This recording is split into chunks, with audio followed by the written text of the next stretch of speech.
போகிற போக்கில் தீய சக்தி என்று சொல்லிவிட்டு போகிறது வந்து ஒரு அர்த்தமற்ற பேச்சு. எம்ஜிஆர் அந்த வார்த்தையை பயன்படுத்தி தான் களத்தை முன்னெடுத்தார். ஜெயலலிதா அந்த வார்த்தையை ஒரு கேம்பெயினாகவே முன்னெடுத்தாங்க. இப்போ எடப்பாடி அதை பெருசாக ஒரு 8 வருஷமாக அவங்க பயன்படுத்தலை. இப்போ விஜய் திரும்ப அந்த இடத்துக்கு வராருன்னா எல்லாத்தையும் திரும்ப ரீகால் பண்ணுற மாதிரி இருக்கே. எம்ஜிஆரும் விஜயும் நீங்கள் வந்து ஒன்றுன்னு நினைக்கிறீங்களா? உங்க toilet cleaner bison toilet cleaner குவாலிட்டியை விட பெட்டர்னு நிரூபிச்சா உங்க மொத்த பணமும் ரீஃபண்ட். பைசன் டாய்லெட் கிளீனர் இப்போது 79 ரூபாயில். இவர் கட்சி ஆரம்பித்து 2 வருடங்களுக்கு பிறகு ஈரோடு இடைத்தேர்தல் வந்தது, விக்கிரவாண்டி இடைத்தேர்தல் வந்தது. ஒரு தேர்தலை கூட அவர் சந்திக்கவில்லைங்கிற போது ஏன் தேர்தலை சந்திக்க பயப்படுகிறார்? இல்லை அவங்க தான் டார்கெட்டாக நாங்கள் சட்டமன்றம் தான் எங்களுடைய குறிக்கோள், திமுகவை வீட்டுக்கு அனுப்புறது தான் எங்கள் குறிக்கோள். இல்லை மழை வந்தப்போ வெள்ளம் வந்தப்போ எங்கே போனார்? அதாவது வேளாண் சட்டம் பாதுகாப்பு வேளாணுக்கு எதிராக சட்டம் கொண்டு வந்தார்கள். அப்பொழுது இவர் என்ன பண்ணார்? விஜய் 28% வரப்போறாரு, 30% வரப்போறாருலாம் சர்வேலாம் நம்ம நிறையா பார்க்குறோம்ல, அதெல்லாம் திமுக ஒரு அபாயமாக பார்க்குது. இதில் வந்து கரூரில் இறந்தவங்களே வீட்டுக்கு வர வச்சு தானே எழுதி கொடுத்தாரு அவர். இவர் போகலையே. யாராவது ஒரு வீட்டில் துக்கம் வந்துச்சுன்னா துக்க வீட்டுக்கு நம்ம தான் போவோம். இவர் வந்து துக்க வீட்டுக்காரவங்களாம் வீட்டுக்கு வர வச்சு கொடுத்தாரு. அவர் தற்கொலை கூட்டம்னு பேசுறீங்க, நேரடியாக விமர்சிச்சுட்டு போங்களேன், என்ன பிரச்சனை? அவர் தான் உங்களை நேரடியாக அட்டாக் பண்ணுறாரு. எல்லோரும் எங்களுக்கு வில்லனாக தெரிகிறார்கள். நாங்கள் அந்த வில்லனெல்லாம் சேர்ந்து அவர்களுக்கு தெரிகிற கதாநாயகனாக இருக்கிறது திமுக தான். அது இது அப்படி இப்படின்னு எப்படி பார்த்தாலும் இதுதான் ஹிட்டான ஆஃபர். குறைந்த விலை நிறைந்த தரம், தங்கள் தேவைகள் அனைத்தும் ஒரே இடத்தில். ஜெயச்சந்திரன். நியூஸ் கிளிட்ஸ் நேயர்களுக்கு வணக்கம். இன்றைய சிறப்பு நேர்காணல் நம்மோடு திராவிட முன்னேற்ற கழகத்திலிருந்து முன்னாள் சட்டமன்ற உறுப்பினர் திரு வி.பி. கலைராஜன் நம்மோடு இணைந்திருக்கிறார். அவரை வரவேற்று நிகழ்ச்சிகள் போகலாம். சார் வணக்கம். சார் வணக்கம். திரும்பவும் திமுக ஒரு தீய சக்தியை அரசியலேருந்து எடுத்தே ஆகணும். இப்போ தான் தெரியுது ஏன் ஜெயலலிதா அவர்களும் எம்ஜிஆர் அவர்களும் ஏன் அவங்க அப்படி சொன்னாங்க, நானே அவ்வளோ படுறேன் அப்படிங்கிற மாதிரி நேற்று விஜய் பேசியிருக்காரு. திரும்பவும் அந்த தீய சக்தின்ற முழக்கம் நாங்கள் தூய சக்தின்னு சொல்கிறாரு. இனிமேல் போட்டி தீய சக்தி வெர்சஸ் தூய சக்தி தான் அப்படின்னு ஒரு நெரேஷனை விஜய் செட் பண்ணுறாரு. திரும்ப திமுகவுக்கு இது ஒரு செட்பேக்காக இருக்கும்னு சில பார்வைகள் இருக்குது. நீங்கள் எப்படி எடுத்துக்கிறீங்க? நடிகர் விஜய் சொல்வது வந்து அவருடைய கருத்தை அவர் சொல்லியிருக்கிறார். அவர்களுடைய மனதில் இருக்கிற வன்மத்தை ஈரோட்டில் வந்து கக்கியிருக்கிறார், அவ்வளோதான் சொல்லணும். ஆமாம், வன்மம் தான் பார்க்குறாங்க. அவர் அரசியல் முதிர்ச்சியோடு அவர் பேசியதாக எனக்கு தெரியவில்லை. தீய சக்தி என்று சொன்னால் அதற்கான காரணங்களை அவர் எடுத்து சொல்ல வேண்டும். என்னென்ன காரணங்களுக்காக தீய சக்தி, என்னென்ன காரணங்கள் மக்களுக்கு எதிர்ப்பாக அவர் செய்திருக்கிறார்கள் என்பதையெல்லாம் ஒரு புள்ளி உரமாக எடுத்து சொல்லி இருந்தால், அதன் காரணங்களுக்காக நாங்கள் அவர் தீய சக்தி என்று சொல்லுவோம் என்று சொல்லியிருந்தால் அதில் அர்த்தம் இருக்கிறது. போகிற போக்கில் தீய சக்தி என்று சொல்லிவிட்டு போகிறது வந்து ஒரு அர்த்தமற்ற பேச்சு, ஆதாரமற்ற பேச்சு. இல்லை அவர் நிறைய பட்டியலை கொடுக்குறாரு. எங்கெங்கெல்லாம் ஊழல் பண்ணாங்க, பெரிய ஊழல் கட்சி இல்லை ஊழலாம் பண்ணாங்க அப்படின்னு ஒரு பெரிய பட்டியல் கொடுக்குறாரு. ஊழல் பண்ணியதுக்கான ஆதாரத்தோடு அவர் சொல்லியிருக்கிறாரா? ஊழல் பண்ணியிருக்கிறார் என்று சொல்கிறார் என்று சொன்னால் என்ன ஊழல் பண்ணினார்கள், யார் பண்ணினார்கள், எவ்வளவு பண்ணினார்கள் என்று அவர்கள் ஆதாரத்தோடு சொல்லியிருக்கிறார்களா? இப்போ ஈடியில் வந்து அண்ணாமலை சொன்னார் 1000 கோடி ஊழல் பண்ணி விட்டார்கள் என்று சொன்னார். அதுக்கு பிறகு எப்போ அவர் சொன்னாரோ அதுக்கு பிறகு அண்ணாமலை காணாமல் போயிட்டார். அது இப்போ வந்து அமைச்சர் நேரு மீது 888 கோடி ஊழல் என்று சொன்னார்கள். அதில் வந்து ஊழல் நடக்கவில்லை என்று நாங்கள் பேசியிருக்கிறோம். இருந்தாலும் அவரே சொல்லியிருக்கிறார், அமைச்சர் நேரு அவர்களே சொல்லியிருக்கிறார், ஊழல் இருந்தால் வழக்கு போடட்டும், அந்த வழக்கை நான் சந்திக்க தயாராக இருக்கிறேன் என்று துணிச்சலோடு சொல்லியிருக்கிறார். ஆக ஆதாரமற்று ஒரு வார்த்தைகளை சொல்லக்கூடாது, எதையுமே வந்து ஆதாரம் இருக்கணும். அப்படி இல்லாமல் போகிற போக்கில் சொல்லிவிட்டு போவதெல்லாம் அதுக்கெல்லாம் நம்ம வந்து பொருள்படுத்தக்கூடாது, அது பெருசுப்படுத்தவும் கூடாது. மக்களும் அதை நம்ப மாட்டார்கள். இல்லை சார், அந்த வார்த்தை திமுகவை பெரிய அளவுக்கு ஒரு தோல்வி. எம்ஜிஆர் அந்த வார்த்தையை பயன்படுத்தி தான் களத்தை முன்னெடுத்தார். ஜெயலலிதா அந்த வார்த்தையை ஒரு கேம்பெயினாகவே முன்னெடுத்தாங்க. இப்போ எடப்பாடி அதை பெருசாக ஒரு 8 வருஷமாக அவங்க பயன்படுத்தலை. இப்போ விஜய் திரும்ப அந்த இடத்துக்கு வராருன்னா எல்லாத்தையும் திரும்ப ரீகால் பண்ணுற மாதிரி இருக்கே. எம்ஜிஆரும் விஜயும் நீங்கள் வந்து ஒன்றுன்னு நினைக்கிறீங்க? அவங்க அப்படி தான் சொல்கிறாங்க சார். வாழும் எம்ஜிஆர் ரேஞ்சுக்கு அவங்க பேசுகிறாங்க. அவங்க பேசுவாங்க. எம்ஜிஆர் வந்து 1953 1972 வரை கிட்டத்தட்ட 20 ஆண்டு காலம் வந்து திமுகவில் உழைத்தவர். கரெக்ட். திமுகவினுடைய வெற்றிக்கு அவருடைய பங்கும் இருந்தது. அப்படி என்று அவர் உழைத்த காரணத்தினால் அவருடைய தொண்டர்கள் எல்லாம், ரசிகர்கள் எல்லாம், அந்த மன்றங்கள் எல்லாம் அதில் இருந்தன. எம்ஜிஆர் ரசிகர்கள் எல்லாம் எம்ஜிஆர் மன்றங்களாக அந்த திமுகவில் இருந்து பயிற்சி எடுத்தவர்கள். ஓகே. அதனால தான் 72 அவர் வெளியே போன போது அவர்கள் திமுகவில் நல்லா பயிற்சி எடுத்த காரணத்தினால தான் அவர்கள் திண்டுக்கல் தேர்தலை சந்தித்தார்கள். இடைத்தேர்தலை சந்தித்து அந்த தேர்தலிலே மிகப்பெரிய வெற்றியையும் பெற்றார்கள். அதுக்கு பிறகு ஒரு அங்கீகாரம் கிடைத்தது. ஆனால் இவர் கட்சி ஆரம்பித்து 2 வருடங்களுக்கு பிறகு ஈரோடு இடைத்தேர்தல் வந்தது, விக்கிரவாண்டி இடைத்தேர்தல் வந்தது. ஒரு தேர்தலை கூட இவர் சந்திக்கவில்லை. சந்திக்கவில்லை என்கிற போது ஏன் தேர்தலை சந்திக்க பயப்படுகிறார்? இல்லை, அவங்க தான் டார்கெட்டாக நாங்கள் சட்டமன்றம் தான் எங்களுடைய குறிக்கோள், திமுகவை வீட்டுக்கு அனுப்புறது தான் எங்கள் குறிக்கோள். இல்லை, சட்டமன்றம் இல்லை, நான் என்ன சொல்கிறேன், அரசியல் கட்சின்னு நீங்கள் வந்துட்டீங்கனாலே, அரசியலுக்குன்னு வந்துட்டீங்கனாலே அரசியல் தேர்தலில் சந்திக்க வேண்டியதானே. நீங்கள் எம்ஜிஆர்னு சொல்கிறீங்களே, எம்ஜிஆர் வந்து 6 மாதத்துல திண்டுக்கல் தேர்தலில் சந்திச்சார்ல, ஏன் நீங்கள் அது மாதிரி எம்ஜிஆர் மாதிரி சந்திக்க வேண்டியதானே? இல்லை, அவங்க கட்சியை பண்ணுறாங்க. எம்ஜிஆருடைய இப்போ ட்ரைனிங் என்ன ட்ரைனிங் எடுத்தார், அண்ணாவோட ட்ரைனிங் எடுத்தார், கலைஞர் இடைவெளி நண்பராக இருந்தார், கலைஞர் பொதுச் செயலாளர் இருந்தார், தலைவராக இருந்தப்போ ஒரு பொருளாளராக இருந்தார் திமுகவுக்கு, அவ்வளோ பெரிய கட்சிக்கு. அப்படிலாம் இருந்தவர் வந்து அவர் வந்து இருந்தவரே 6 மாதம் எலெக்ஷன் சந்திச்சார். நாங்கள் நீங்கள் எம்ஜிஆர்னு நீங்கள் சொல்லிக்கிட்டு சொன்னீங்க, நடிக்கிறவரெல்லாம் எம்ஜிஆர் ஆயிட முடியாதுல்ல. அதனால் வந்து எம்ஜிஆர் வந்து என்ன சொன்னார், மெடிக்கல் மினிஸ்டர் வேணும்னு சொன்னார் திமுகவில். அதில் முரண் வந்தது காரணமே அதுதான். மெடிக்கல் மினிஸ்டர்னா நீங்கள் நடிக்கக்கூடாதுன்னு சொன்னாங்க. அப்போ அமைச்சராக இருந்த மாதவர் என்ன சொன்னார், சட்ட அமைச்சர் மாதவனாக இருந்து என்ன சொன்னார்னா, அமைச்சராக இருந்து கொண்டு நடிக்கக்கூடாது, விதியில் இடமில்லை, சட்டத்தின்படி இடமில்லை என்று சொன்ன காரணத்தினால்தான் கலைஞர் அந்த கோரிக்கை வைத்தார். எம்ஜிஆர் இல்லை, நான் நடிப்பை விடமாட்டேன் என்று சொல்லி வீட்டு நடிக்க போயிட்டார் அவர். அதனால தான் போயிட்டு அவர் வெளியில் போய் அப்போ வந்து மோகன் குமாரமங்கலமும் கல்யாணசுந்தரம் போன்றவர்களெல்லாம் அன்றைக்கு இருந்த இந்திரா காந்தி அம்மையாரெல்லாம் சேர்ந்து எம்ஜிஆரை ஊக்கப்படுத்திய காரணத்தினால்தான், 2வது வருமான வரி பிரச்சனைகள்லாம் இருந்த காரணத்தினால்தான் அதை காண்பித்து அவரை மிரட்டிய, இன்னைக்கு ஈடியை வச்சு மிரட்டுறாங்கல்ல, அவர் அன்னைக்கு இந்த வருமான வரித்துறை அதை வச்செல்லாம் மிரட்ட காரணத்தினால அவருக்கு வந்து இந்த மன வருத்தம் இருந்த காரணத்தினால், எனக்கு மந்திரி பதவி கொடுக்கவில்லை என்கிற காரணத்தினால் அவர் கோபித்து கொண்டு வெளியில் வந்து கணக்கு கேட்குறேன்னு சொன்னார். இந்த காலத்தில் வந்து அது கணக்கு கேட்டதே கூட நான் வந்து எம்ஜிஆரை விமர்சிப்பது என்னுடைய வேலை இல்லை. இருந்தாலும் ஒரு சொல்ல வேண்டியதுக்கு கருத்தை சொல்ல, அவர் வெளியில வந்து சொன்ன வார்த்தை அதுதானே. பொருளாளராக பொருளாளராக இருந்தது அப்பொழுது அவர்தான். பொருளாளராக இருந்தவருக்கே இந்த திமுகவுடைய கணக்கு வழக்கு தெரியவில்லை என்று சொன்னால், பொருளாளர் இருந்து கொண்டு ஒருத்தர் கணக்கு வழக்கு கேட்பார். அவர் கேட்டதே தப்பு, ஒரு முரண். கரெக்ட். ஆனா அதுக்கு அது நியாயம் கேட்டு எம்ஜிஆர் தீய சக்தின்னு வச்சு மக்கள் அதை ஏத்துக்கிட்டாங்க, அவருக்கு அங்கீகாரம் கிடைச்சது, மக்களுக்கு அங்கீகாரம் கொடுத்தாங்க. விஜய் அதே இடத்த விஜய் நகர்றாரு இல்ல, அதே தீய சக்தின்றாரு. திமுகவால எவ்வளவு தமிழக மக்கள் பாதிக்கப்படுறாங்கன்ற பிரச்சாரத்தை முன்னெடுக்கிறாரு. கிட்டத்தட்ட எம்ஜிஆர் பாணி தானே இவர்கிட்டையும் இருக்கு. இல்ல, எம்ஜிஆர் எந்த அளவுக்கு அவர் ஊழல் குற்றச்சாட்டு தான் கொஞ்சம் நேரம் ஒழிய திமுகவால பாதிப்பு வந்துச்சு போனது வந்துச்சுலாம் அவர் சொல்லல. ஊழல் குற்றச்சாட்டு சொன்னார். இவர் மக்கள் பாதிப்படைகிறார்கள்னு சொல்லுகிறார்ல, எந்த விதத்தில் பாதிக்கப்பட்டார்கள், எதுக்கு பண்ணாங்க, இல்லை மழை வந்தப்போ வெள்ளம் வந்தப்போ எங்கே போனார், அதாவது வேளாண் சட்டம் பாதுகாப்பு, வேளாணுக்கு எதிராக சட்டம் கொண்டு வந்தார்கள், அப்பொழுது இவர் என்ன பண்ணார், இப்போ நீட் தேர்வு பிரச்சனை வந்துச்சு, அதில் வந்து என்ன பண்ணிக்கிட்டு இருக்காரு. அனிதா வீட்டுக்கெல்லாம் நேரடியாக போய் பார்த்தாரு. அதுக்காக வேண்டி இப்போ இந்த கொள்கையில் என்ன பிரச்சனை பேசிகிட்டு இருக்காரு உங்களுக்கு. அது வந்து நீங்கள் வந்து இப்போ இந்த பெருமழையெல்லாம் வந்துச்சு, இங்கேருந்து ஏன் இதில் வந்து கரூரில் இறந்தவங்களே வீட்டுக்கு வர வச்சு தானே எழுதி கொடுத்தாரு அவர். இவர் போகலையே, யாராவது ஒருத்த வீட்டில் துக்கம் வந்துச்சுன்னா துக்க வீட்டுக்கு நம்ம தான் போவோம். இவர் வந்து துக்க வீட்டுக்காரங்களெல்லாம் வீட்டுக்கு வர வச்சு கொடுத்தாரு அவர். நான் வந்து நடிகர் விஜய் வந்து இப்போ தலைவராயிட்டார் அவர். அவரை நான் வந்து தனிப்பட்ட ஒரு விமர்சிப்பது என்னுடைய நோக்கம் இல்லை. விமர்சனத்தை வைக்கும் போது நீங்க பதிலுக்கு வச்சுதாகணும். ஆனால் நாங்கள் விமர்சனம் வைக்கிற அளவுக்கு அவருக்கு வந்து அந்த நாங்கள் வந்து அவருடைய கருத்தை பெரிய பொருட்டாக நாங்கள் எடுக்கல. ஆனால் நீங்கள் பொருட்டாக எடுத்துக்கலன்றீங்க. ஆனால் முதலமைச்சர் ஆகட்டும், துணை முதல்வர் ஆகட்டும், அமைச்சர்களாகட்டும், இப்போ நீங்களாம் நட்சத்திர பேச்சாளர் நீங்களாம் பேசும்போது ஜாடமாடியாக விமர்சிக்கிறீங்க, ஜாடமாடியாக பேசுறீங்க. புதுசாக கட்சி ஆரம்பிச்சாரு, நடிகர்ன்றீங்க, தற்கொலை கூட்டம்னு பேசுறீங்க. நேரடியாக விமர்சிச்சுட்டு போங்களேன், என்ன பிரச்சனை? அவர் தான் உங்களை நேரடியாகவே அட்டாக் பண்ணுறாரு. இல்லை, தற்கொலை கூட்டம் அவர் வந்து விஜய் வந்து விமர்சிக்கிற அளவுக்கு மற்றவங்க வந்து அவங்களுக்கு பெருசா தெரியல அவங்களுக்கு, அதனாலதான் விமர்சிக்காம இருக்கிறாங்க. முதல்வர் புதிதாக கட்சி தொடங்கினவர் அப்படின்லாம் முதல்வர் பேசுறாரு. ஆமா, அது ஜாடமாடியா தானே பேசுறாரு. ஆமா, புதுசா கட்சி தொடங்கணும்னு சொல்றாரு. அதுல என்ன இருக்கு? அவர் பேர் அவர் சொல்ற அளவுக்கு ஒரு பெரிய ஆள் கிடையாதுங்கிற மாதிரி நினைக்கிறது தான். வேற என்ன இல்ல சார், நம்ம இவ்வளவு நாளா கூட அந்த விமர்சனத்தை கடந்து போயிடலாம். எடப்பாடி பேரை சொல்லலையா? எடப்பாடி ஒரு எதிர்கட்சி, அதிமுகங்கிறது ஒரு முக்கியமான கட்சி. திராவிட திமுகவுக்கு எதிர்கட்சியாக கொண்டு இருக்கிறது சொன்னால் அது அதிமுக தான். இப்போ பாஜக நாங்கள் திட்டுறது இல்லையா? இல்லாத பாஜகவை இப்போ இருப்பதை போல காண்பித்து கொண்டிருந்தார்கள், அதை பாஜக நம்ம திட்டுறது இல்லையா? அதுமாதிரி விஜய் வந்து அவருடைய ஸ்ட்ரென்த் என்னன்னு இன்னும் தெரியவே இல்லை.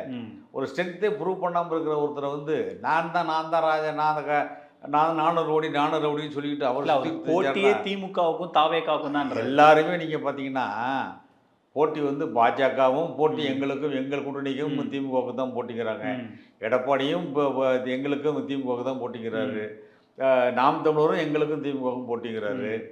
சீமான் அது மாதிரி இவரும் எங்களுக்கு திமுக தான் போட்டிக்கிறாரு. ஆக யாருமே மற்றவங்கள சொல்றது இல்ல, எல்லாருமே எங்களுக்கு திமுக தான் ஏன்னா போட்டி. ஆபீஸ் திமுக தான் ஆளுங்கட்சி. ஆளுங்கட்சி மட்டும் இல்ல, அவங்க தானே சொல்லுவாங்க. ஆளுங்கட்சி மட்டும் இல்ல, இன்றைக்கு இருக்கிற கட்சியிலே வலுவான கட்சியாக இருப்பது கொள்கை பிடிப்போடு இன்றைக்கு தொண்டர்களை அதிகம் வைத்திருக்கிறேன் ஒரு இயக்கம் என்று சொன்னால் அது திமுக தான். 76 ஆண்டு கால வரலாறு இதுக்கு இருக்கிறது. 49 ஆரம்பிக்கப்பட்ட கட்சி அப்படிங்கிறப்ப எல்லாருமே இப்படி எங்களை தான் குற்றம் சொல்கிறார்கள். இதை பார்க்குற போது நான் என்ன சொல்கிறேன் என்று சொன்னால், எல்லோரும் எங்களுக்கு வில்லனாக தெரிகிறார்கள். நாங்கள் அந்த வில்லனெல்லாம் சேர்ந்து அவர்களுக்கு தெரிகிற கதாநாயகனாக இருக்கிறது திமுக தான். இல்ல, எங்களை பொறுத்து நாங்கள் தான் கதாநாயகன். அவங்க மக்களிடமே எங்களை தேர்ந்தெடுப்பார்கள். அவங்க என்ன சொல்றாங்கன்னா, விஜய் வந்ததுக்கு அப்புறமா களம் எல்லாமே நீங்க 35% 45% கூட்டணி கணக்கு இது எல்லாமே இனி எடுபடாது. விஜய் வந்ததுக்கு அப்புறம் இந்த எல்லா கணக்கும் இல்ல, விஜய் எவ்வளவு வாக்குகள் எடுக்க போறாரு, திமுக வெர்சஸ் தாவேக்கான்ற அளவுக்கு களம் செட் ஆயிருக்கு. விஜய் 28% வர போறாரு, 30% வர போறாருலாம் சர்வேலாம் நம்ம நிறைய பாக்குறோம்ல. அதெல்லாம் திமுக ஒரு அலாமிங்கா பாக்குறீங்களா, ஒரு அபாயமா பாக்குறீங்களா? இல்ல சர்வே எந்த சர்வே வந்து என்னங்க எக்ஸிட் போல்னு சொன்னதே பொய்யா இருக்குங்க பல தேர்தலில். அதனால இந்த சர்வே எல்லாம் வந்து மக்கள் வந்து இப்போ எல்லாம் வந்து யாருக்கு ஓட்டு போட்டோன்னு யாரும் சொல்றதே கிடையாது. நம்மளா கற்பனையாக சொல்லிக்கிட்டு இருக்கோம். எனக்கு விஜய்க்கு வந்து ரசிகர்கள் கூடுறாங்க, அவரோட ரசிகர்கள் கூடுறாங்க. இன்னமுமே அவங்க ரசிகர்களா நினைக்கிறீங்களா, தொண்டர்களா நீங்க பார்க்கவே இல்லை? ரசிகர் தொண்டர்கள் வச்சுக்கினீங்க, அந்த கட்சியில் இருக்க தொண்டர்கள் சரி, ரசிகர்கள் தான் தொண்டர்கள். அப்போ வந்து அவர்கள் வந்து எத்தனை வயசுக்குள்ள உள்ளவங்க என்னங்கிறது உங்களுக்கு தெரியும். அவங்களில் எத்தனை பேருக்கு ஓட்டு இருக்குங்கிறது தெரியல இன்னும். அதில் 18 வயசு கீழே உள்ள ரசிகர்களும் வந்திருக்கிறாங்க நிறைய பேர். அதனால் அந்த கூட்டத்தை வச்சு நீங்கள் வந்து கணக்கு போட முடியாது. இப்போ சாதாரண ஒரு காமெடியன் ஒருத்தர் போகிறார், சிறப்பு நடிகர் ஒருத்தர் போகிறாருன்னு வச்சுங்க, நகைச்சுவை நடிகர், யார் பேரையும் நான் குறிப்பிட்டு சொல்ல விரும்பல, நகைச்சுவை நடிகர் போகிறாருன்னு சொன்னாலே அவரை பார்க்கவே பெரிய கூட்டம் வரும். உங்களுக்கு தெரியும், அவரும் விஜய் ஒன்றா இல்லை அவர்கள் உதாரணத்தை தான் சொல்கிறேன், அவரை பார்க்கவே மிகப்பெரிய கூட்டம் வரும். அப்படின்னு இருக்கிற போது விஜய் ஒரு கதாநாயகன் நடிச்ச பல படங்களில் கதாநாயகன் நடித்தவர், அவரை பார்ப்பதற்கு பல கூட்டங்கள் வரதான் செய்யும். சார், அவர் தொடர்ச்சியாக மக்கள் சந்திப்பா நடத்துறாரு, எல்லா இடத்துலையுமே தொடர்ச்சியாக எப்போ சந்திச்சிருக்காரு. கரூர் இன்சிடென்ட் பிறகு இப்போ தானே வெளியே கிளம்பி போயிருக்காரு. அதுக்கு முந்தி கரூர் இன்சிடென்ட் தான் ஃபர்ஸ்ட், விக்ரவாண்டிக்கு பிறகு கரூர் தான் நடத்தினாரு. 2 மாநாடு நடத்திட்டாங்க. ஒரு 5 வாரங்கள் மக்கள் சந்திப்பு நடத்தினாங்க. அதுக்கப்புறம் கரூர் இன்சிடென்ட்க்கு அப்புறம் ஒன்றும் பண்ணல. இப்போ காஞ்சிபுரம், புதுச்சேரி, அடுத்தது ஈரோடு, நெக்ஸ்ட் 30ஆம் தேதி சேலம்னு சொல்றாங்க.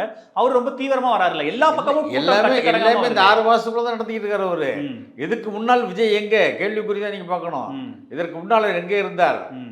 எவ்வளோ வெள்ள பாதிப்பு வந்துச்சுல, வரதா புயல் வந்துச்சு, உஜ்ஜாம் புயல் வந்துச்சு, அப்பெல்லாம் அவர் எங்கே போனார்?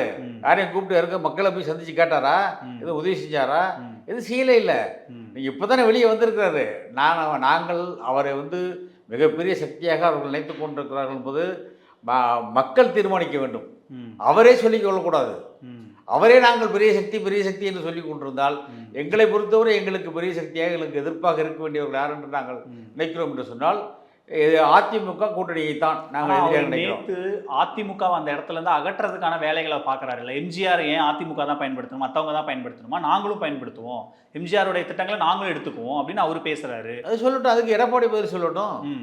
அதிமுகவை நாங்கள் பொருட்டாக எடுக்கவில்லை என்று விஜய் பேசினார் சொல்கிறார்கள். அப்ப அவர் நினைக்கிற பிளான் நடக்குது இல்ல, திமுக வெர்சஸ் தாவேக்காங்கிற இடத்துக்கு நகர்த்துறாரு இல்ல, அந்த அவர் தான் நகர்த்துறாரு. நாங்க அதை கணக்கில் எடுத்துக்கலாம். அப்ப நீங்க அந்த இடத்துல ரியாக்ட் பண்ண வேண்டிய தேவை உங்களுக்கு வருது இல்ல? எங்களுக்கு ரியாக்ட் பண்ண வேண்டிய அவசியம் இல்லைங்கிறேன். யாரோ ஒருத்தர் பேச ஏதோ ஒன்று சொல்றாருங்கிறதுக்காக அதுக்கு நாங்க பதில் சொல்லிக்கிட்டு எங்க டயத்தையும் வேஸ்ட் பண்ணிட்டு இருக்கோம். இல்ல சார், இவ்வளவு நாளா நம்ம கடந்து போயிருக்கலாம் சார். இப்போ எம்ஜிஆர் ஜெயலலிதா அவங்க வச்ச தீய சக்தின்ற முழக்கத்தை வச்சு இப்போ நீங்க ரியாக்ட் பண்ணியே ஆகணும். நேற்று உதயநிதியே ரியாக்ட் பண்றாரு, அவரை பேச விடுங்க, இந்த கேள்வி என்கிட்ட கேட்குறீங்களா, அவர்கிட்ட என்னைக்காவது கேட்டிருக்கீங்களா அப்படின்னு உதயநிதி அதை அடையாளப்படுத்தி பேசுறாரு. இன்னைக்கு காலையில் அமைச்சர் சேகர் பாபு ஏங்க பால்வாடி கட்சி போய் பவளவாள கட்சி பதில் சொல்லணுமாங்கன்றார். ஸோ நேரடியாக இறங்கி விமர்சிக்க ஆரம்பிச்சிட்டீங்கல்ல. ஸோ அப்போ அந்த இடத்துக்கு விஜய் உங்களை தள்ளிட்டாரு தானே? இல்லை, அதுதான் அதான் நீங்கள் சொல்லணும். தள்ளிட்டாருன்னு சொல்கிறீங்க நீங்கள். அதை தள்ளுவதற்கு வலிமை எவ்வளவு இருக்கிறது என்பதை பார்த்தானே நாங்கள் அவருக்கு விமர்சனம் பண்ணணும். என்னை பொறுத்தவரை வலிமையாக இன்னும் அவன் வரவில்லை என்பதுதான் என்னுடைய கருத்து. அப்படியா? நீங்கள் சேகர்பாபு சொன்னது இவங்க சொன்னதெல்லாம் அவங்களுடைய கருத்தாக இருக்கலாம். என்னை பொறுத்தவரை எங்களுக்கு இணையாக வலிமையாக எங்களுக்கு எதிர்த்து நிற்கக்கூடிய வலிமைமிக்க கட்சியாக நான் இன்னும் அவர்களை பார்க்கவில்லை. எனவே அவர்களுக்கு நாங்கள் அந்த கூட்டம் வருகிற இந்த கூட்டத்தில் எத்தனை பேர் வாக்களிப்பார்கள் என்பது தான் நீங்கள் முக்கியம். நீங்கள் கலைஞரே சொல்லியிருக்காரு, எனக்கு இவ்வளோ கூட்டம் வர்றீங்க ஆனால் ஓட்டு மட்டும் போட மாட்டேங்கிறீங்கன்னு கலைஞரே சொல்லியிருக்காரு. அப்படிங்கிறப்ப அவ்வளோ பெரிய அனுபவமிக்க தலைவரே சொல்லியிருக்காருங்கிறப்ப நீங்கள் விஜய்க்கு வர்ற கூட்டத்தை வந்து ஒரு பெரிய கூட்டமாக அது வாக்கா ஆனால் தான் நம்ம கணக்கெடுக்க முடியும். அதுக்கு வாய்ப்பு இருந்தும் அவர் அந்த தேர்தல் களத்தில் இறங்கலை. அதனால் அவர் டெஸ்ட் பண்ண முடியாத ஒரு பார்ட்டி அந்த பார்ட்டி. இல்லை சார், அவர் செங்கோட்டையன் என்ன சொல்கிறாருன்னா, இது வரைக்கும் நடிகர்கள் வராங்க, கட்சிகள் வராங்க, கூட்டம் வராங்க, ஆர்கனைஸ் பண்ணுறோம், கூட்டிகிட்டு வரோம், இதெல்லாம் நடந்திருக்கு. ஆனால் முதல் முறையாக எம்ஜிஆருக்கு வந்த மாதிரியான ஒரு கூட்டம், தன்னெழுச்சியாக இவ்வளோ பெரிய கூட்டம் போடுறது நான் அந்த கூட்டத்தை எம்ஜிஆர் கூட நின்று பார்த்துருக்கேன், இப்போ நான் திரும்ப பார்க்குறேன் அதே மாதிரியான கூட்டம் இவருக்கு கூடுதுன்றாரு சார். ஏங்க நயன்தாரா எங்கேயோ ஒரு நிகழ்ச்சிக்கு போனிச்சாங்க. அந்த அம்மையார் போனப்போ 1,00,000 பேர் கூடினாங்களாம். ஒரு ஏதோ கடை திறப்புல போனதுக்கு. அதுக்காக வந்து தன்னெழுச்சியாக வந்தவங்க தான் அவங்கெல்லாம். அதுக்காக இல்லை நயன்தாராவோ தன்னெழுச்சியாக வந்துட்டாங்கன்னு சொல்ல முடியுமா? அதெல்லாம் செங்கோட்டையன் இருக்காரு, அவருடைய சூழ்நிலை பாவங்க. அதிமுகவாக உழைத்தவர், ஆரம்ப காலத்திலிருந்து எம்ஜிஆர் காலத்திலிருந்து உழைத்தவர். அவரை வந்து எடப்பாடி அசிங்கப்படுத்தி அவரை வந்து அவருக்கு கொடுத்த பொறுப்புகளை எல்லாம் யாருக்குமே அவர் போட்ட ஆட்களையில் யாரையுமே போடவில்லை, நியமிக்கவில்லை. எனவே தான் அவர் வருத்தப்பட்டு வேதனைப்பட்டு வெளியேறி வந்தார். வெளியேறி வந்து பார்த்தார், போய் நிர்மலா சீதாராமனை பார்த்தாரு. அவரே சொன்னார், பாஜக சொல்லி தான் நான் வந்தேன்னு சொன்னார். அப்படிலாம் சொன்னவர் வேறு வழியேற்று போய் வேறு கதியே இல்லை என்று சொன்ன பிறகு விஜய்கிட்ட போயிருக்காரு. விஜய்கிட்ட போய் இன்றைக்கி சேர்ந்துருக்காரு. ஒரு அனுபவமிக்க லீடர் அவர் அங்கே போய் சேர்ந்துருக்காரு. அவர் போனது விஜய்க்கு ஒரு பலம்தான், அது பலம். ஆனால் அந்த செங்கோட்டையன் அவர்களால் எந்த அளவுக்கு இந்த குறுகிய காலத்தில் வேலையாக பார்க்க முடியும் என்பதை பார்க்கணும். நீங்கள் கட்டமைப்பு இருக்கிறதா? ஏற்கனவே கட்டமைப்பு ரெடி பண்ணி தானே வச்சிருக்காங்க. இல்லை, என்ன கட்டமைப்பு அவங்கள்ட்ட இருக்கு? மீட்டிங்லாம் பூத் லெவல் மீட்டிங்லாம் அவங்கள்ட்ட இல்லைங்க. கட்டமைப்பெல்லாம் பெருசாக இல்லை. ஒரு மாவட்ட அமைப்பாளர்கள் போட்டிருப்பாங்க, மாவட்ட செயலாளர் போட்டிருப்பாங்க. மாவட்ட செயலாளர் போட்டாங்க, கீழே பூத் லெவலில் போகணுங்கிறது எத்தனை பூத் இருக்குங்கிறதுக்கு முதல்ல கணக்கு தெரியுமா அவருக்கு? அது தெரியாது. முதல்ல எத்தனை தொகுதி இருக்குன்னு வேணால் சொல்லலாம், 234 தொகுதி இருக்குன்னு சொல்லலாம். அதில் எத்தனை ஒன்றியங்கள் இருக்குது, எத்தனை இது இருக்குன்னு வட்டங்கள் இருக்குது, அதெல்லாம் அவர் தெரிஞ்சுக்கிறது நியாயம் இல்லை. அதில் நீங்கள் இன்னும் சொல்ல போனால் வெற்றி கழகம்னு தமிழக வெற்றி கழகம்னு பேர் வச்சுருக்கிறாரு. பேர் வச்சுருக்காரு தமிழக வெற்றி கழகம். ஆனால் அவருக்கு பொதுச்செயலாளர் யாரை போட்டிருக்கிறாரு? தமிழ்நாட்டிலேருந்து ஒருத்தர் போடலாம்ல, தமிழ்நாட்டிலேருந்து ஒருத்தர் போடலாம்ல. ஏன் புதுச்சேரியிலேருந்து ஒருத்தர் பிடிச்சி கொண்டா போட்டிருக்கீங்க? புதுச்சேரி தனி மாநிலம் தானே. இப்போ நீங்கள் போய் புதுச்சேரியில் எதுவும் ரைட்ஸை கிளைம் பண்ண முடியுமா? உங்களால் அது கேட்க முடியுமா? வாங்க முடியுமா? அதாவது உங்களால் வாங்க முடியாதுல்ல. அப்படிப்பட்ட இருக்கப்போ வெற்றி கழகம், தமிழக வெற்றி கழகம்னு வச்சுக்கிட்டு நீங்கள் அகில இந்திய வெற்றி கழகம்னு வச்சுருந்தீங்கன்னா நீங்கள் பாண்டிச்சேரியில் ஒருத்தர் வந்து போட்டால் நியாயம். நீங்கள் தன்னுடைய தனக்கு ரசிகர் மன்ற தலைவராக இருந்தவரை பிடிச்சி கொண்டாந்து அவர் எந்த மாநிலம்னு கூட பார்க்காம நீங்கள் கொண்டாந்து பிடிச்சி கொண்டாந்து போட்டிங்கன்னு சொன்னாக்க அது எப்படின்னா, கண்ணதாசன் கேட்டாராம் ஒரு திரும்ப, கவிஞர் கண்ணதாசன் ஃபஸ்ட்டு தேர்தலில் நிற்கிற நேரத்தில் நான் பாண்டிச்சேரியில் நிற்கிறேன் அப்படின்னாராம். பாண்டிச்சேரியில் நிற்க முடியாதியா, இது தமிழ்நாடு எலெக்ஷனியா அப்படின்னு ஒரு விளக்கத்தை கொடுத்தாங்களாம். அந்த கதையாக இருக்குது ஒரு கதை. இவர் கொண்டாந்து பாண்டிச்சேரியில் ஒரு பிடிச்சி போட்டார். போட்டது அவர் புஷ்யானந்தல் மீது எனக்கு எந்த கால் பிடிச்சும் கிடையாது. அவர் விஜய் அவர்களுக்கும் அவருக்கும் நட்பு. அது நீங்கள் அவர் பிரிக்க முடியாமல் இருக்க நட்பாக கூட இருக்கலாம். அதுக்காக நீங்கள் கொண்டாந்து கட்சிக்கு தமிழ்நாடு கட்சிக்கு அவரை பொதுச்செயலாளரை போட்டு நாங்கள் இங்கே பண்ணோம்னா உடனே அட்ரஸை மாற்றி கொண்டா சோழிங்கநல்லூரில் அட்ரஸை மாற்றிட்டேன் அப்படின்னா அவர் தமிழ்நாடு குடிமகன் ஆயிடுவாரா? நீங்கள் அதுவே ராங் சாய்ஸ் தானேங்க. அப்படிங்கிறப்ப நீங்கள் ஆரம்பமே தப்பாக இருக்கிறப்ப நீங்கள் போக போக இன்னும் சரி பண்ண வேண்டி இருக்குங்கிறது நான் சொல்கிறேன். இல்லை, அவங்க கட்சியை இன்னும் நிலைநிறுத்தி சரிப்படுத்த வேண்டிய வேலைகள் நிறைய இருக்கிறது. நாங்கள் தான் ஆட்சி மாற்றமே வரப்போகுது, அடுத்த முதல்வர்லாம் அவங்க பேசுகிறாங்க. நீங்கள் இன்னமும் கட்சி வலிமையாக இல்லை, இந்த விமர்சனத்தை இன்னும் எவ்வளோ நாளைக்கு நம்ம வச்சுட்டே இருப்போம்? இல்லை, அவங்க ஏங்க ஒரு சீமான கட்டின்னு என்ன சொல்லுவார் அவர் நாங்கள் தான் அடுத்த ஆட்சிக்கு வருவோம்னு சொல்லுவார் அவர். இன்னைக்கு இவர் விஜய் லைம் லைட்டில் இருக்காரு இல்லை, எல்லா பக்கமும் அவரை பற்றி பேசுகிறாங்க, மக்கள் அதை பற்றி பேசுகிறாங்க. தன்னெழுச்சியாக கூட்டம் வருது, பெண்கள் கூட்டம் வருது. ஸோ திமுக பெரிய அளவுக்கு நம்பி இருக்காரு, பெண்கள் வாக்குகள் ஒரு பகுதி விஜய் எடுக்க போறாருன்னா நிறைய கருத்துக்களை நம்ம பார்க்குறோம். சொல்கிறாங்கங்க, அது ப்ரூவ் பண்ணியிருக்காங்களா? அதுதான் கேள்வி. நடிகர் விஜயகாந்த் கட்சி ஆரம்பிச்சாருங்க. விஜயகாந்த் மாநாடு போட்டப்ப விக்கிரவாண்டி தேர்தலோட அவர் மதுரையில் போட்ட மாநாடு மிகப்பெரிய மாநாடு. கட்சி தொடங்கிய போது அந்த மாநாடை போட்ட போது விஜயகாந்த் தான் வந்துட போகிறார் என்று மிகப்பெரிய எழுச்சியாக பேசப்பட்டது. அப்பொழுது கலைஞர் அவர்களும் இருந்தார்கள், அம்மையார் அவர்களும் இருந்தார்கள். ஆனால் அப்படி இருந்தாலும் விஜயகாந்த் தான் அடுத்து வரப்போகிறார் என்றெல்லாம் பேச்சு உங்களுக்கெல்லாம் தெரியும். இளைஞர்கள் கூட்டம் அப்படி வந்துச்சு. அப்படிப்பட்ட விஜயகாந்தே ஒரே ஒரு தொகுதியிலிருந்து வெற்றி பெற்றார். நான் என்ன சொல்கிறேன் என்றால், இவர்கள் 15% வாங்குறேன், 10% வாங்குவாங்கன்னு சொல்கிறாங்க. நான் 20% கூட ஓட்டு வாங்கினவங்க நீங்கள் சொல்கிறீங்களே பெண்கள் அப்படின்னா சொல்லி அப்படிலாம் சொல்லி 20% ஓட்டு வாங்கினா கூட வெற்றி பெற முடியாது ஒரு தொகுதி கூட என்பது தான் என்னுடைய கணக்கு. அவர்கள் வெற்றி பெறுவதற்கு இன்னும் அவர்கள் உழைக்க வேண்டும். அதனால் அப்படி ஒரு சக்தியாக அவர் வந்தால்தான் நாங்கள் வந்து ஆனானப்பட்ட திமுக பேரறிஞர் அண்ணாவெல்லாம் இருந்தபோதே நாங்கள் 1957 தேர்தல் 49 கட்சி ஆரம்பித்து 52 தேர்தல் நாங்கள் நிற்கலை. அப்போ நிற்கிறது யோசித்தோம். அடுத்து 57 தேர்தலில் நிற்கணும்னு நாங்கள் மக்களிடத்திலே தொண்டர்களிடத்திலே வாக்கு கேட்டு அவர்கள் வாக்களித்து பெரும்பான்மையானவர்கள் நீங்கள் தேர்தலில் நிற்க வேண்டும் என்று சொன்னதற்கு பின்னாலே 57 தேர்தலில் நாங்கள் நிற்கிறோம். அப்படின்ற போது எம்ஜிஆரெல்லாம் எங்களிடத்தில் இருக்கிறார். அப்படி இருந்தபோது 15 சீட்டு தான் நாங்கள் ஜெயித்தோம். நீங்கள் திமுக இவ்வளோ வலிமையான எம்ஜிஆரே இருந்தபோது சொல்கிறேன் நான் உங்களுக்கு. அதுக்கு பிறகு 62ல் பேரறிஞர் அண்ணாவே தோற்று போயிட்டார் காஞ்சிபுரத்தில். உங்களுக்கு தெரியும். ஏன்னா எம்ஜிஆரால் தான் திமுக வெற்றி பெற்றது என்று சொல்லவும் முடியாதுங்கிறதுக்கு அதையும் சொல்கிற ஒரு காரணம். எம்ஜிஆரும் காரணம் வெற்றி பெற்றதற்கு. ஆனால் எம்ஜிஆரால் தான் காரணம் என்று சொல்ல முடியாது. அதுக்காக சொல்கிறேன். ஆனால் அப்படி இருந்தால் அண்ணா திமுக அண்ணாவை ஜெயிச்சிருக்கணும்னு அர்த்தம் இல்லை. ஆனால் இன்னைக்கு தாவேக்காவினர் இருக்கிற விமர்சனமே திமுக வெற்றி பெற வச்சதே எம்ஜிஆர் தான். வரலாறு தெரியாம சொல்றாங்க. அதான் நான் சொல்றேன். 62ல் அண்ணா தோத்த போனாலும் இல்லையா உங்களுக்கு தெரியும் தம்பி, உங்களுக்கு நல்லா தெரியும். அப்போ அண்ணா தோத்து போனப்போ 62ல் வந்து எம்ஜிஆர் வந்து புகழ்பெற்ற நடிகராக இருந்தார். மிகப்பெரிய கதாநாயகன் தமிழ்நாட்டில் அவர் தான். அன்னைக்கு அவர் இருந்து வாக்கு கேட்டு அண்ணா தோத்தார்ல. அப்படிங்க அதுக்கு என்ன சொல்றீங்க? 67ல் துப்பாக்கியால் சுடப்பட்டு அவர் இருந்தார், கட்டு போட்டுருந்தாங்க, அது போட்டு போஸ்ட் அடிச்சு விட்டாங்க, எல்லாம் பண்ணாங்க. அதில் வந்து அப்போ வந்து எல்லாருடைய உழைப்பும் தான். அப்போ அண்ணாவெல்லாம் உழைக்கலையா? அண்ணாவுக்கு ஓட்டு இல்லையா? எம்ஜிஆருக்கு கூடிய கூட்டம் அண்ணாவுக்கு கூடியது அந்த காலத்தில். அப்படிப்பட்ட நேரத்தில் அதனால் இவர்களால் தான் ஜெயிச்சது அப்படின்னு அவங்க சொல்கிறாங்கன்னா அதை ஏற்றுக்க முடியாது. அப்போ கலைஞருடைய உழைப்பு என்ன, நாமளுடைய உழைப்பு என்ன, எல்லாருடைய உழைப்பு வீணுக்குள்ள அர்த்தமாக இல்லை. ஆனால் அவங்க மெயினாக எடுத்துக்கிறது 67, 77 தான். வாகை சூடும் வரலாறு திரும்புகிறது. ஸோ எப்படி நாம் பண்ணையார் கட்சியான காங்கிரஸை வீழ்த்தி ஒரு மாநில கட்சி திமுக ஆட்சிக்கு வந்ததோ அதே மாதிரி திமுகங்கிற தீய சக்தியை வீழ்த்தி எம்ஜிஆர் எப்படி 77 ஒரு மாற்றத்தை கொண்டு வந்தாரோ அதே மாதிரி இப்போ அதே தீய சக்தி திமுக வீழ்த்தி விஜய் ஒரு மாற்றத்தை கொண்டு வருவாருன்றாங்க அப்படின்னு அவங்க சொல்கிறாங்க. அது பொய்த்து போகும் என்பது என்னுடைய கணக்கு. அதுக்கான வாய்ப்பே இல்லைன்ற. அதுக்கான வாய்ப்பு கிடையாது. அவர் வேணா இப்போ கஷ்டப்பட்டு வேணால் சில சீட்டுகள் 1-2 சீட்டுகள் வெற்றி பெறலாம் ஒழிய அவர்கள் நிலைப்படுத்தி இருப்பதற்கு இன்னும் சில வருடங்கள் ஆகும். அவர் அரசியலில் முழுமையாக தன்னை ஈடுபடுத்தி கொண்டு கட்டமைப்பை சரி செய்து அதில் இருக்கிறவர்களெல்லாம் ஒருங்கிணைத்து வேலையை பார்த்து அது உள்ளே ஏகப்பட்ட பேர் போன இளைஞர்கள்லாம் சில பேர் வெளியே வந்துட்டாங்க. ஜெகதீஸ்வரன் அன்னைக்கு ஒருத்தர் பேட்டி கொடுக்குறாரு, கடுமையாக கொடுக்குறாரு. அன்னைக்கு ஒருத்தர் பேசுகிறாரு, மணிகண்டன் ஒருத்தர் அந்த கட்சிக்கு தீவிரமாக இதே நியூஸ் 7 டிவியில் வந்து எனக்கு எதிர்த்தாப்புல உட்காந்து விஜய் டிவி சார்பாக விஜய் கட்சி சார்பாக பேசினார். வெளியே வந்துட்டாங்க. அவங்களாம் வெளியே வந்துட்டாங்க. ஆக அங்கே போகிற தொண்டர்களே வெளியே வந்துட்டு இருக்காங்க. என்ன நடக்குதுங்கன்னே தெரியல. இது எப்படி நீடிச்சு போகும்னு தெரியல. ஆக இதெல்லாம் போக போக தான் இப்போ பார்த்தா உள்ள ஆதவர்ஜினாவுக்கு வந்து புஷி ஆனந்த் இடம் கொடுக்கலங்கிறாரு அப்படின்னு சொல்லி ஜெகதீஸ்வரன் சொல்கிறாரு. இது எனக்கு தெரியாது. அவங்க உள்ள கருத்து. விஜய் எனக்கு நண்பர் தான், அது ஒரு விஷயம்.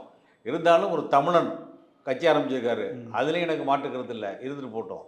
ஆனால் வளர்ப்பது கட்சி இன்னும் வளர்த்து கட்டமைத்து கட்சியை ஒழுங்குபடுத்தி தொண்டர்களை எல்லாம் அதை சரி பண்ணி இவர்களுக்கு இதுதான் பயிற்சியை கொடுத்து அப்புறம் தான் வரணும். அதுக்கு என்ன காலக்கெடு. நேற்று அந்த தாவேகா கூட்டம் வந்து ஓரளவுக்கு நீங்கள் நினைக்கிற மாதிரி அதே ஒழுங்காக தானே நடந்தது, அதே மாதிரி தானே நடந்திருக்குங்க. அந்த கூட்டம் நடந்திருக்கு. அது வழி சக்ஸஸ் ஆனது காரணமும் செங்கோட்டைன்னு ஒரு காரணம். ஏன்னா அவர் வந்து பலத்தை அனுபவமிக்கிறதுனால அந்த கட்டமைப்பு அதை அழகாக பண்ணி காவல்துறை கடுமையான நடவடிக்கை எடுத்து ஒழுங்குபடுத்தி அடுத்த ஒரு சம்பவம் இது மாதிரி நடந்துவிடக்கூடாது. இந்திய வரலாற்றிலே இல்லாத அளவிற்கு ஒரு பொதுக்கூட்டத்தில் 41 பேர் செத்துருக்காங்க. அந்த மாதிரி சம்பவத்தை வந்து நிகழ்த்தி நடந்து போச்சு. சூழ்ச்சி நடந்திருக்கு. எந்த சூழ்ச்சியும் இல்லைங்க. ஏங்க சூழ்ச்சின்னா விஜய் வந்து அன்றைக்கி பேசுகிற கூட்டத்தை நீங்கள் கேட்டிருக்கலாம். நான் மேம்பாலத்திலேருந்து இந்த கூட்டம் இடத்துக்கு ஸ்பாட்டுக்கு வர்றதுக்கு காரணமே தமிழ்நாடு காவல்துறை செய்த உதவி தான் அப்படின்னு முதல்ல பேசினார். நீங்கள் பார்க்கணும். நீங்கள் அப்போ காவல்துறை ஏங்க இது பண்ண போகுது? கல்லெடுத்து வீசுகிறதும் செருப்படுத்து வீசுகிறதும் ஏங்க சாப்பாடு கொடுக்கல, காலையிலேருந்து பட்டினி கிடக்கிறாங்க, 8 மணி நேரம் காலதாமதம். எம்ஜிஆர் காலத்தில் கூட காலதாமதம் போவாங்க, அது ஒரு விஷயம். சாப்பாடு கொடுப்பாங்க, தண்ணி கொடுப்பாங்க, இதெல்லாம் கொடுத்துக்கிறது கூட ஒருத்தருக்கு ட்ரைனிங் இல்லைங்க, ஒருத்தரும் பண்ணலைங்க. ஆக அந்த தொண்டர்கள் தானே அன்றைக்கி ரசிகர்கள் மட்டும் வந்தாங்க. எம்ஜிஆர் ரசிகர் மட்டும் தான் அன்றைக்கி வந்து திமுகங்கிற கட்சியை எதிர்த்து ஆளுங்கட்சி. அவங்கள எதிர்த்து அதிமுக கட்சி நடத்தும் போது அவர்களுக்கு எதிர்ப்பாக வந்து இந்த காவல்துறை வந்து செஞ்சாங்க. எம்ஜிஆருடைய ரசிகர்கள் தாங்க பாதுகாப்பு. அந்த கட்சியுடைய முக்கிய தலைவர் சி.டி.ஆர். நிர்மல்குமார் சூது பண்ணவங்கலாம் வெளியே சுற்றிக்கிட்டு இருக்காங்க சுதந்திரமான்ற ஒரு வார்த்தையை பயன்படுத்த. நிர்மல்குமார்லாம் யாருங்க அரசியலில் கற்றுக்கிட்டீங்க? அவர்களெல்லாம் போய் நம்ம பதிச்சுட்டு இருக்கிறீங்க. அவர்களாம் என்னங்க தெரியும் அரசியல்? அந்த கட்சியில் அவர் முக்கியமான அவர் வேணா இருக்கலாங்க. அவர்களாம் என்னங்க தெரியும் அரசியல் அனுபவம் என்னங்க இருக்குது? அது அன்னைக்கு எம்ஜிஆர் ரசிகர் மன்றம் தாங்க எம்ஜிஆருக்கு பாதுகாப்பு, அந்த மக்களுக்கு பாதுகாப்பு கொடுத்தாங்க அவ்வளோ பெரிய கூட்டத்துக்கு. அந்த மாதிரி பயிற்சியெல்லாம் அவங்க கொடுக்கணுங்க. நான் நிர்மல்குமார்ங்கிறது வளர்ந்து அவர் ஒரு யங்ஸ்டர் வந்துட்டு போட்டோம், வளர்ந்துட்டோம், அதை பற்றி எனக்கு மாற்றுக்கிறது இல்லை. அவர் யாரோ என்னமோ எனக்கு பழக்கம். அவங்க திரும்ப திரும்ப நேத்துக்கு இந்த கரூர்ல கூட பேசும்போது கூட ஆதவர்ஜுனா சீட்டன் பேசும்போது கூட சூதுதான், சூதுவால வீழ்த்தப்பட்டோம், திரும்ப நாங்க மக்கள் கிட்ட வந்து நிக்கிறோம், மக்கள்கிட்ட பிரிக்கவே முடியாது அப்படின்னு இடத்துல என்ன சூதுவால் வீழ்த்தப்பட்டோம், சூதுவால் வீழ்த்தப்பட்டோமா, சூதுவால் வீழ்த்தப்பட்டோமாங்கிறது வேண்டாம், இங்க மேல கேஸ் போட சொல்லுங்க. இந்த சூழ்ச்சி பண்ணியிருக்காங்க, சிபிஐ விசாரணை முடிஞ்சதுக்கு அப்புறம் உண்மை வெளியே வரும். சிபிஐ விசாரணை தான் நடந்துகிட்டு இருக்குல்ல, அதுக்கு பிறகுதான் பாஜக கிட்ட அவங்க எப்படி மாட்டுறாங்கன்னு தெரிய போகுது. இப்ப உங்க toilet cleaner bison toilet cleaner குவாலிட்டியை விட பெட்டர்னு நிரூபிச்சா உங்க மொத்த பணமும் ரீஃபண்ட். பைசன் டாய்லெட் கிளீனர் இப்போது 79 ரூபாயில். அது இது அப்படி இப்படின்னு எப்படி பார்த்தாலும் இதுதான் ஹிட்டான ஆஃபர். குறைந்த விலை நிறைந்த தரம், தங்கள் தேவைகள் அனைத்தும் ஒரே இடத்தில். ஜெயச்சந்திரன்.